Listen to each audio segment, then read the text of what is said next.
विचार दर्शक में आप सभी मित्रगण का स्वागत है। हमारे तरफ से आप सभी मित्रगण को हार्दिक शुभकामनाएं हैं। नमस्कार है। आज हम विचार दर्शक में एक नए प्रश्न के साथ आप सबके समक्ष उपस्थित हो रहे हैं। वह प्रश्न यह है कि क्या भोजन के आधार पर किसी मानव को गलत समझा जाना उचित होता है? यह प्रश्न अक्सर मानव समाज में घूमता रहता है। मानव समाज शाकाहारी मांसाहारी दो वर्गों में बटा हुआ है। दोनों के अपने अपने अलग अलग कारण हैं, आधार है। मांसाहारी शाकाहारी को गलत समझता है, शाकाहारी मांसाहारी को गलत समझता है। इस तरह की सामान्य सी विचारधारा हमारे मानव समाज में है और यह विचारधाराओं का आधार अनेक प्रकार के धर्म ग्रंथ हैं और कुछ लोगों के अपने व्यक्तिगत सोच एवं विचार हैं। हर धर्म ग्रंथ अलग अलग परिवेश परिस्थितियों में जन्म लिए हैं और अलग अलग महापुरुषों के माध्यम से रचित हुए हैं। इसलिए एक ही चीज़ पर अलग अलग तरह की बातें धर्म ग्रंथों में मिलती हैं, जिनका कोई तर्कसंगत कारण भी नहीं होता है कि इनके इस तरह के भेद का आधार क्या है।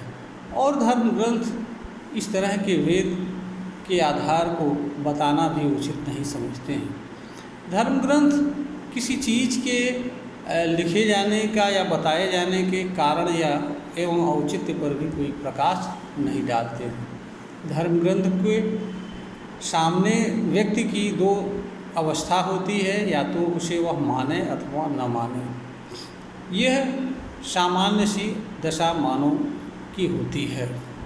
अब हम आते हैं प्रश्न के उत्तर पर। पहली बात तो हर मनुष्य को यह समझना चाहिए कि भोजन व्यक्ति का निजी मामला होता है। इससे अन्य मानव एवं समाज के को कुछ लेना देना नहीं होना चाहिए, क्योंकि एक व्यक्ति के भोजन करने से दूसरे व्यक्ति पर किसी तरह का कोई प्रभाव नहीं पड़ता है। यहाँ पर दूसरी बात यह भी है कि मानव जो है, जो भी इस धरती पर जन्म लेता है एवं जीवन जीता है, वह चेतनशील होता है, विचारशील होता है। वह जो भी जिस किसी भी चीज़ का उपयोग करता है, उपभोग करता है, उसकी अच्छाई एवं बुराई पर स्वतंत्र रूप से विचार करने, जानने एवं समझने की क्षमता रखता है।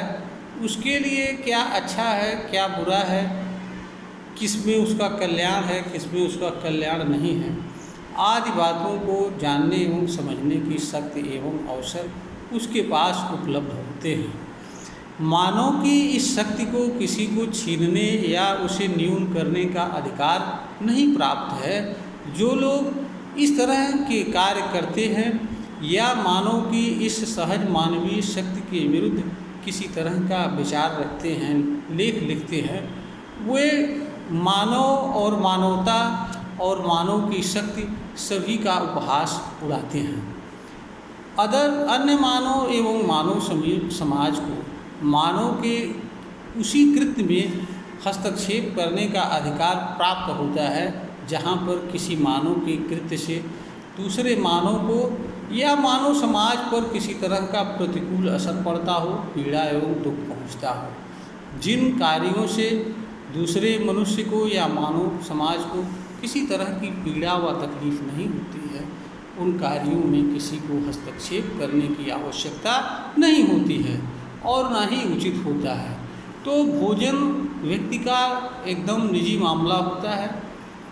कौन सा भोजन उसके लिए उचित है, सुपाच्य है, स्वास्थ्य के लिए लाभप्रद है, यह जानना एवं समझना तथा मानव द्वारा उस तरह के भोजन का किया जाना मानव के लिए उचित होता है। इस पर इसके आधार पर किसी को गलत बताना या सही बताना या अच्छा बताना यह उचित नहीं होता है। ऐसा करने का अधिकार भी किसी को प्राप्त नहीं है, न तो कोई कानून इसकी इजाज़त देता है और ना ही मानवीय ज्ञान एवं तर्क विचार इसकी इजाज़त देते हैं। क्योंकि एक मनुष्य को किसी मनुष्य के मामले में या कार्य में वहीं तक हस्तक्षेप का अधिकार एवं अवसर है जहाँ तक किसी व्यक्ति के कार्य एवं क्रियाकलाप से अन्य मानव एवं दूसरे मानव को किसी तरह की पीड़ा एवं तकलीफ होती है। अन्यथा हर मानव स्वतंत्र रूप से जन्म लेता है, जीवन जीने का उसे अधिकार एवं अवसर होता है। उसकी स्वतंत्रता में अनावश्यक हस्तक्षेप करने का अधिकार किसी को प्राप्त नहीं होता है। दूसरा जो कारण होता है, मनुष्य जिस चीज़ को जिस रूप में स्वीकार करता है, समझता है, उस चीज़ का प्रभाव भी उसी रूप में पड़ता है। क्योंकि मनुष्य किसी चीज़ को ही नहीं स्वीकार करता है बल्कि उस चीज़ के साथ जुड़े हुए मानवीय विचार एवं भाव को भी स्वीकार करता है। इसलिए उस चीज़ के साथ साथ उससे जुड़े विचार एवं भाव भी मानव से जुड़ते हैं और उसके अंदर भीतर अपनी जगह बनाते हैं और मानव पर प्रभाव डालते हैं। अगर कोई मानव भोजन के आधार पर किसी मानव को गलत या सही समझता है तो उस मानव के प्रति मनुष्य के भीतर उसी तरह के विचार एवं भाव जन्म लेते हैं और उसी तरह के विचार एवं भाव भी मानव के अंदर अपनी जगह बनाते हैं।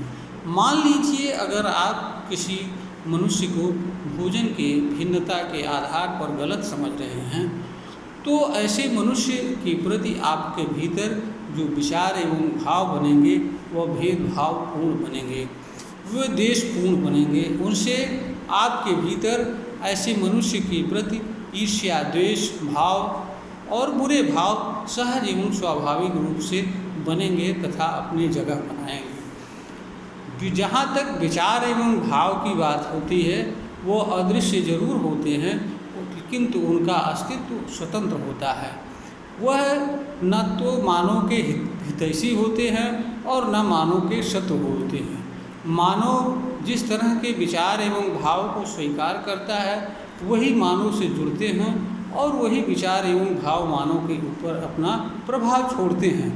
अगर आप किसी मनुष्य को बुरा समझते हैं भोजन के आधार पर तो आप बुरे विचार एवं भाव को स्वीकार करते हैं, धारण करते हैं तथा ऐसे विचार आपके भीतर जगह बनाते हैं।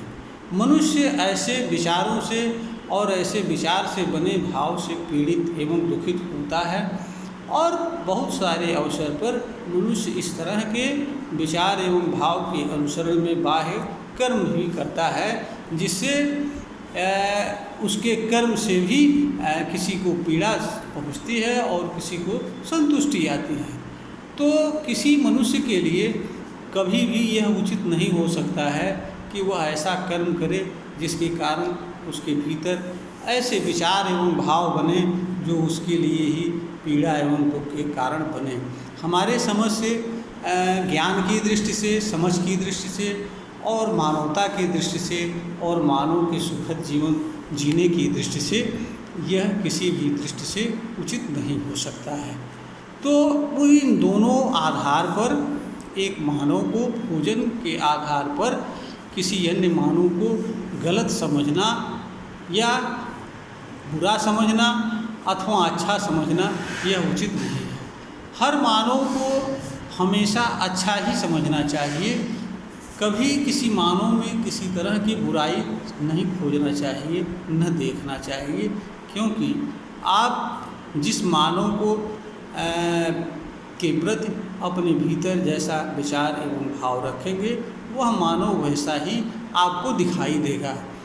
अगर यह अवसर किसी मनुष्य के पास है कि हम जिस चीज़ को चाहें जैसा देख सकते हैं तो हमारे ख्याल से किसी मनुष्य के लिए यह उचित नहीं हो सकता है कि वह किसी चीज़ को बुरे रूप में देख करके और उस बुरे विचार एवं भाव से प्रभावित हो, पीड़ित हो, दुखित हो।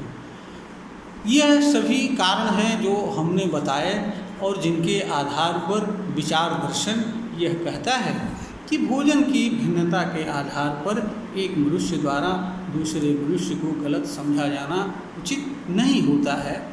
यह वीडियो ज्ञानवर्धन ही बनाई गई है, प्रेषित की जा रही है। श्रोता अगर इसे उचित समझें, लाइक करें, शेयर करें, सब्सक्राइब करें।